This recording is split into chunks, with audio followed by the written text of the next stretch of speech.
Olá, meus amigos, estamos de volta com o Luz do Evangelho para estudarmos mais 2 capítulos do livro Religião dos Espíritos, que foi ditado por Emmanuel a Francisco Cândido Xavier. Estamos aqui junto com o nosso querido Dr. Aguinaldo para debulharmos um pouquinho mais 2 questionamentos que Kardec faz aos espíritos, para que nós possamos esclarecer os nossos espíritos. Estudaremos hoje a questão 166, que diz respeito à reencarnação. Kardec vai questionar os benfeitores espirituais nessa questão, o que acontece, né, quando um espírito não consegue fazer, quando ele não consegue atingir a perfeição, quando ele não consegue completar-se como espírito numa única existência, o que nós sabemos que é impossível, né? A questão é que o espírito vai precisar da reencarnação, dizem os benfeitores. Então, quando nós adentramos a existência como um todo, nós precisamos passar por várias existências físicas. É isso que os benfeitores espirituais deixam muito claro. Vamos estudar isso. E na questão 673, que vai ser a segunda questão a ser analisada, Kardec vai falar para nós outros da lei de adoração. Mas nós voltamos ao tema na sequência. Vamos passar a palavra para o nosso querido Dr. Aguinaldo para suas primeiras considerações a respeito da reencarnação. Lembrando que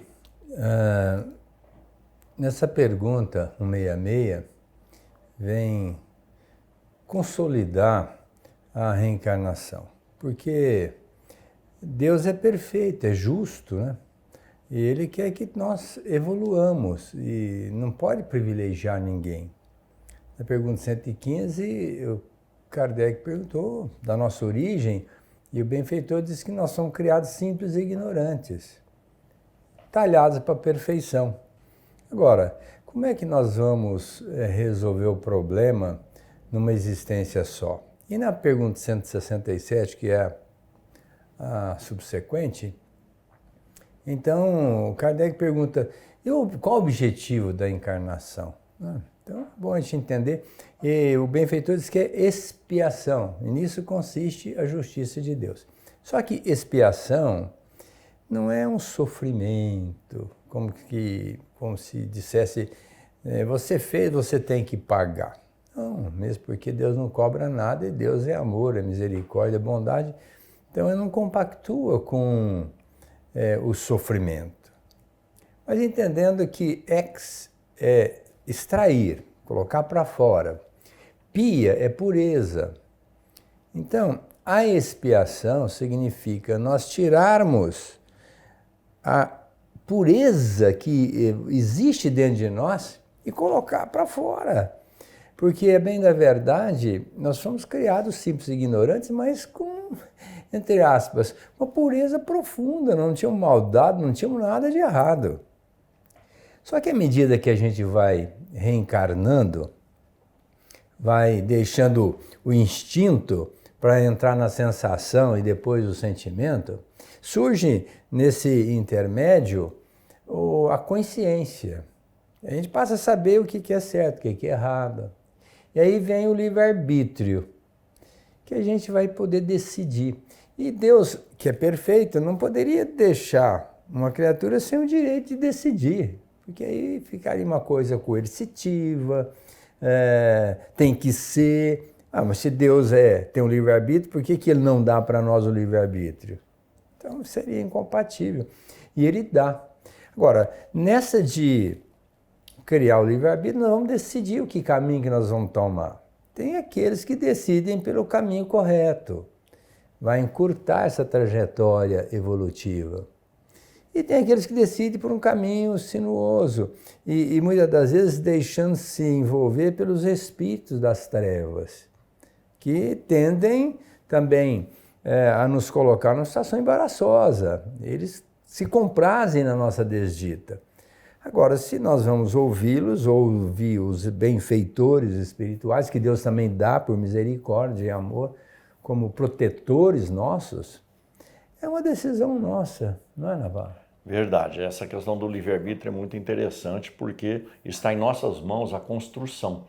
E na existência que nós nos encontramos, a gente tem opções, né, no sentido de decidir aquilo que realmente é importante para nós e se nós vamos fazer num determinado momento. Então, existem algumas pessoas que dizem assim, aqueles que são reencarnacionistas, né? Isso aí eu vou deixar para outra existência, porque nessa eu já fiz o que bastava. Não é bem assim que funciona a coisa. Nós precisamos compreender que existe um planejamento. O Senhor Jesus deixou isso nas entrelinhas daquele diálogo com o Nicodemos, o doutor da lei, quando ele fala que o Espírito sopra a vida onde ele quer. Ora, se o Espírito, ainda desencarnado, sopra a vida num corpo físico, intencionalmente naquele determinado lugar, é porque ele tem um planejamento para aquilo. Ele tem uma expectativa, ou seja, ele tem objetivos, necessidades, motivos, e por isso mesmo tem algo planejado. O que significa dizer que aqui na Terra, quando já estamos aqui com o passado bloqueado, a gente precisa compreender com muita veemência, vamos dizer assim, e decidir fazer o que precisa ser feito. Porque para as próximas existências virão as novas tarefas, virão os novos desafios, para que a gente continue a nossa caminhada, como disse o doutor, encurtando, né, a nossa necessidade de passar pela vida física, que é sempre difícil, né? Uma vida física aqui, a gente sabe das dificuldades, fora as escolhas inadequadas que acabam por fazer com que a gente tenha que refazer o trabalho feito, repassar por aquilo que estávamos passando ou por aquilo que passamos. Então, essa questão da escolha precisa ser determinada em função do progresso estar em nossas mãos. O nosso progresso está em nossas mãos, não está na mão de ninguém e nem na mão de Deus, porque Deus nos concede as possibilidades para que a gente atinja esse progresso. Então, e aqui sou obrigado novamente a levantar essa questão que o doutor falou, nós somos guiados, né, em cima do nosso planejamento reencarnatório, das nossas possibilidades, pelos espíritos protetores, pelos espíritos guias que sopram nos nossos ouvidos espirituais aquilo de que temos necessidade. Mas quase sempre a gente se deixa levar pelo mundo, a gente se deixa levar pela, vamos dizer, pela cultura do terra a terra, da menor dificuldade, né? Do menor esforço. E aí a gente vai precisando cada vez mais de novas reencarnações para poder cumprir com o nosso desiderato, que é atingir a perfeição. A gente precisa prestar muita atenção nisso e lembrar-se de Jesus, né? Meu pai trabalha até hoje, eu trabalho também, ou seja, todos os dias nós temos a oportunidade de fazer algo para crescer moralmente e intelectualmente, né? Porque com essas duas asas é que nós vamos atingir a perfeição. Cabe lembrar que a pergunta 132 do Livro dos Espíritos, o Kardec pergunta, e os Espíritos enfatizam, que a reencarnação visa a nossa evolução espiritual. Agora, nessa evolução, a gente vem para cá com 3 possibilidades. Uma é de sermos espíritos missionários. Logicamente que são espíritos muito elevados, que vêm com a missão, né? E nós também, como espírito imperfeito, temos pequenas missões, por exemplo, a paternidade. A maternidade é uma missão, né? Isso é uma missão de custodiar os espíritos que vêm através de nós, né? Outra possibilidade é a provação. Por que provação? Um espírito superior não precisa ser provado, ele já é. Né? Então aquilo não significa nada para ele, vai submeter um espírito superior a uma prova. Não. São espíritos imperfeitos, que somos nós, precisamos ser provados. Então a gente vem para cá, faz um esquema, um programa e vamos ver se a gente vai passar, né? Porque ontem eu estava fazendo a palestra na nossa casa espírita, eu estava falando sobre a paciência, né? Então a pessoa vem com a prova de aprender a paciência, que é a aquisição mais difícil, segundo Jesus. Só que chega aqui, não tem paciência, troca os pés pelas mãos e acaba voltando para o plano espiritual sem ter progredido nada no que diz respeito à paciência. Até progride em outras áreas, mas às vezes na paciência não. E realmente é difícil a gente ter paciência. É uma prova. E às vezes a pessoa até fala assim, eu perdi a paciência, né? Mas não perdeu, não tinha, né? A gente quando não tem, não perde. Quando tem paciência, a gente não vai dizer, eu perdi a paciência. Não. Então, e a outra situação é a expiação. São saldo de débitos. O Emmanuel, nesse livro, Religião dos Espíritos, ele fala o seguinte, que o débito dorme conosco e acorda de manhã cedinho junto de nós. E nós temos que acertar isso, não adianta. Às vezes a pessoa diz assim, eu vou fazer mesmo, porque eu sou assim e vai ser desse jeito. Tudo bem, não é? Você até pode, mas não deve, porque lá na frente você vai ter que acertar isso. A gente, quando malbarata a lei, que a gente desrespeita a lei, nós temos que organizar tudo no sentido de que a gente venha se adequar à lei. Então, isso chama-se expiar. Então, a pessoa vai tirar aquela impureza e transformar numa situação pura, melhorando a condição perispiritual, onde estão todos os nossos arquivos, das experiências pretéritas, né? Para desencarnar melhor, desencarnar sem as impurezas. E por isso que a gente vem na expiação. Então, a expiação, e por conta disso, a gente sofre. Por isso que às vezes a gente associa expiar com sofrer. E a gente sofre, porque quando a gente vai lavar uma roupa, por exemplo, a gente não coloca a roupa na água e ela sai branquinha. Principalmente a minha, que é branca, né? Se tiver muito encardida, tem que lavar várias vezes. E para lavar tem que esfregar. Não é só colocar lá a água e sair limpa. Então o espírito é a mesma coisa. Para ele limpar a nossa alma de débitos anteriores, a gente tem que ralar muito, né? E aí é que às vezes a pessoa diz, mas eu não vou mexer com isso, eu não aceito isso, não quero isso. Bom, tudo bem, mas vai ficar para depois. E esse depois é que complica a nossa vida, né, Naval? É verdade. E a gente precisa se lembrar aqui de duas questões. Primeiro, como é que se justificaria um espírito atingir a perfeição se ele desencarna precocemente aqui na Terra, com poucas horas, poucos dias, poucos meses, poucos anos? Então esse espírito não teria a mínima possibilidade de atingir a perfeição, né? Essa é uma questão que só a doutrina espírita explica, né? A morte precoce quase sempre é resto de vidas anteriores, ou seja, uma vida tem consequência na vida seguinte. E essa questão que o doutor levantou, Emmanuel também fala, porque a situação que nós nos encontramos agora pode ser invertida numa próxima existência justamente por uma questão de expiação. Então imaginemos aquela pessoa que é desprovida de toda e qualquer condição material e vive de reclamações, e vive de acusações, e vive buscando meios ilícitos para conseguir alguma coisa. Numa outra existência, ele poderá vir com muito poder na mão e muita condição material, mas vai se expor numa outra questão muito delicada, que é justamente o orgulho, a vaidade, né? As paixões que se apresentam. O inverso também é verdadeiro, uma pessoa que faz mau uso das riquezas materiais, das possibilidades materiais. Numa outra existência, ele vem na condição paupérrima para poder sentir, né, na própria pele do que se trata. Então o processo da reencarnação vai fazendo com que o espírito mude o seu entendimento e o seu comportamento, né? Que é essa tal da pureza de espírito, essa brancura da alma, né? Para que ele possa, vivendo no dia a dia, tornar essa brancura cada vez mais luminosa, vamos dizer assim. A questão é justiça divina, que trabalha sempre para nos dar a possibilidade de um progresso cada vez mais rápido, e isso está em nossas mãos, né? E aí a gente precisa passar para a segunda questão a ser discutida, que é a questão da adoração. Ora, Kardec vai discutir com os espíritos, na questão 673,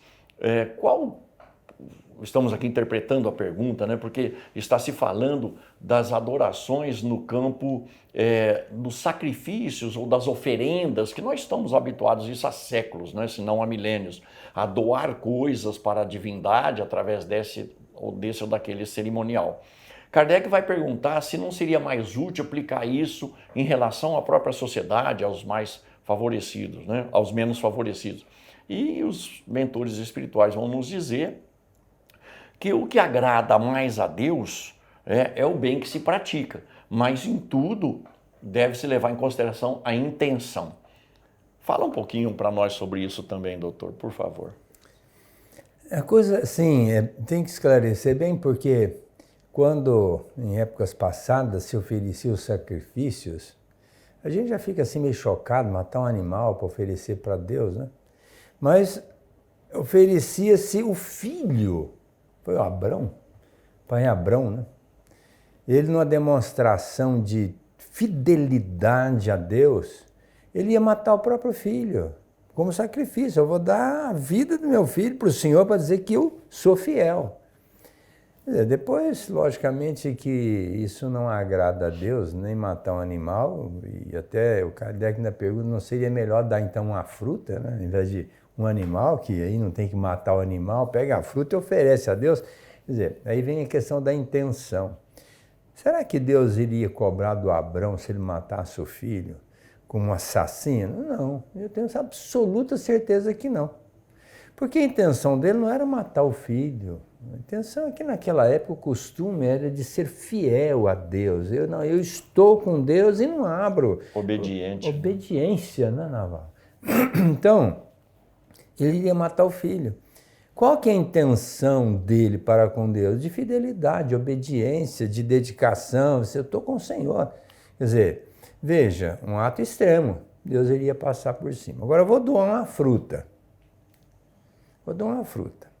É melhor que doar uma morte de um animal. Mas como é que eu vou doar essa fruta? Eu vou dizer assim, olha, Senhor, eu vou te dar essa fruta, mas o Senhor vai encher meu celeiro. Quer dizer, olha a minha intenção, eu estou dando uma fruta para encher o celeiro. Será que Deus vai ficar feliz com esta negociação, com essa doação, com essa oferta? Eu acho que não.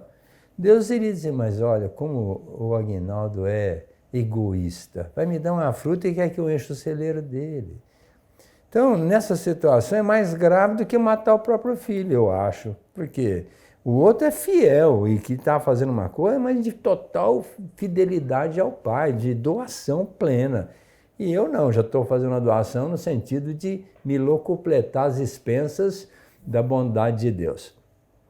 Agora, como a evolução vai acontecendo através das reencarnações, da lucidez do espírito, nós vamos chegar uma hora que nós não vamos mais, de maneira nenhuma, fazer esse tipo de negociação. E tem outro sacrifício, a chamada promessa. Olha, eu vou subir a escada da igreja, ou eu vou deixar meu filho sem cortar o cabelo 7 anos, para que Deus permita alguma coisa que vem no pedido da criatura. Olha, essas negociatas com Deus não funcionam. O que agrada a Deus, como o Naval colocou, é o bem que nós fazemos ao próximo. E a oração, quando a gente, num ato de humildade, porque a oração, quando ela é feita com sentimento, é um ato de humildade. Olha, Senhor, eu estou aqui numa situação muito delicada, eu sei que o Senhor pode fazer alguma coisa por mim, pela sua misericórdia. Não mereço, talvez, mas por sua misericórdia eu estou pedindo, então, que o Senhor faça isso por mim. Então, é uma oração, é um sentimento puro que está ali acontecendo. Isso agrada a Deus. E Ele vai procurar nos atender de alguma forma. Agora, é sacrifício mesmo, matar ou fazer esse tipo de holocausto, a situação complicada para agradar a Deus, não tem mais sentido. Não tem mesmo, porque a gente precisa compreender que é Deus. O livro dos Espíritos é muito claro desde a sua primeira questão. Deus é a inteligência suprema e causa primária de todas as coisas, ou seja, tudo o que existe, existe em Deus, em função da sua vontade, em função vamos dizer assim, da sua ordem. Ora, se Ele é o Criador de tudo, por que nós haveríamos de dar alguma coisa para Ele, já que tudo é dele? Então não tem lógica, nós precisamos pensar nesses termos. Tudo aquilo que existe no universo já é propriedade dele.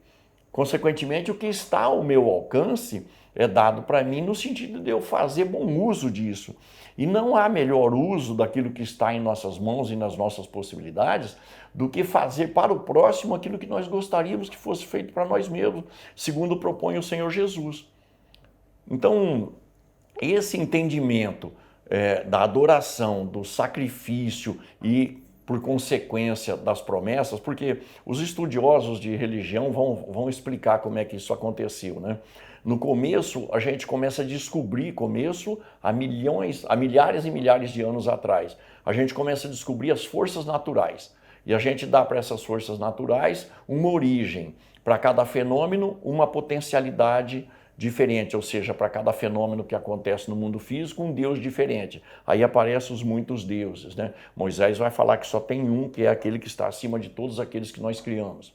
Depois a gente entende que esses deuses são como a gente, né? Que se a gente for bajulado, se a gente for premiado, se a gente for presenteado, a gente se torna mais agradável. Então a gente acha que os deuses da mesma forma. E aí a gente começa a dar presente para eles, são as oferendas, para amenizar as coisas ruins que eles dão para nós, entendimento, lá de trás, de milênios, né? E fortalecer o vínculo para continuar dando coisas boas para nós. Ora, o passo seguinte é, mesmo com as oferendas que eu estou dando, não acontece só coisas boas em minha vida, acontecem coisas ruins também. Então o ser humano pensou que esses deuses não eram de confiança. Então, como nós aqui, nós vivemos de trocas, né, comerciais e de interesses, o ser humano achou por bem dizer para os deuses, falou, olha, eu te dou isso, mas só se você me der o que eu quero. Então criou-se o mecanismo das promessas. Ora, tudo isso é uma forma que nós encontramos para justificar as nossas necessidades, os nossos interesses diante da divindade. Quando chega a doutrina espírita, as coisas mudam de figura, né? E Deus passa a ser a inteligência suprema, a causa primária de todas as coisas, ou seja, tudo pertence a Ele, inclusive os nossos corpos. Tanto que Ele tira o nosso espírito dos corpos na medida das nossas necessidades, sem pedir licença. Então nós precisamos compreender que a melhor forma que nós temos de adorar a Deus é justamente nos sintonizando com Ele, que é amor, né? E Jesus vai dizer que o amor a Deus é a primeira lei, a segunda é ao próximo. Então nós percebemos aí muito claramente que se eu amo a Deus, eu preciso também me amar tanto quanto amar o próximo. Aí as adorações e as oferendas e todo o nosso relacionamento com Deus estarão sustentados numa atitude, porque toda doação envolve um certo esforço, envolve uma certa dedicação pessoal. E aí é que vai estar o valor daquilo que nós estivermos fazendo, de quanto de nós está saindo naquilo que nós estamos oferecendo para o próximo. Quando Jesus transfigurou no Monte do Tabor, com Moisés e Elias, e ao descer os discípulos viram todo aquele aparato, se sensibilizaram, porque eu fico pensando uma transfiguração luminosa, né, desses três grandes espíritos, né? Os discípulos ficaram embevecidos, meu Deus. Chegaram para Jesus e disseram assim, nós vamos construir um templo para adorar Deus, né? Adorar essas criaturas. Aí Jesus, não, a gente deve adorar Deus em espírito. É outra coisa, não é com as coisas materiais, nem de castigo, nem de doação, nem de sacrifício, nem de promessa, não é nada disso. É em espírito. O que significa isso? Se Deus está em tudo, porque tudo é a criação de Deus, está presente em tudo, Ele é imanente, nós precisaríamos estar compreendendo todos esses elementos da criação divina, respeitá-los, valorizá-los, compreendê-los. E isso significa que nós estaríamos amando Deus. Porque se eu for dizer assim, vou amar Deus, mas que é Deus? Transcende a minha capacidade de entendimento. Então fica difícil. Mas quando eu percebo que Deus está em tudo, eu tenho que compreender, valorizar e respeitar tudo. Qual seja a criatura material, vegetal, nominal, humana ou angélica. Então, nisso consiste o amor que a gente deve ter. Nada, às vezes a gente quer ir à igreja, ao centro, porque lá eu vou adorar a Deus. Não. Deus você adora, ou você respeita, você valoriza, você compreende onde você está, né? Na figura de um amigo, na figura de um objeto que nos serve de instrumento, na figura de uma planta que nos dá o alento da vida, no animal que ainda, infelizmente, é morto para saciar nossa fome, e tantas outras criações divinas que estão aí para nos atender, retratando o verdadeiro amor de Deus, né? Meus amigos, estamos encerrando o nosso bate-papo aqui à luz do Evangelho, estudando essa obra-prima do Emmanuel. Eu quero desejar a vocês muita paz, muita harmonia e que quarta-feira que vem estejamos juntos novamente dando sequência a esse estudo. Grande abraço.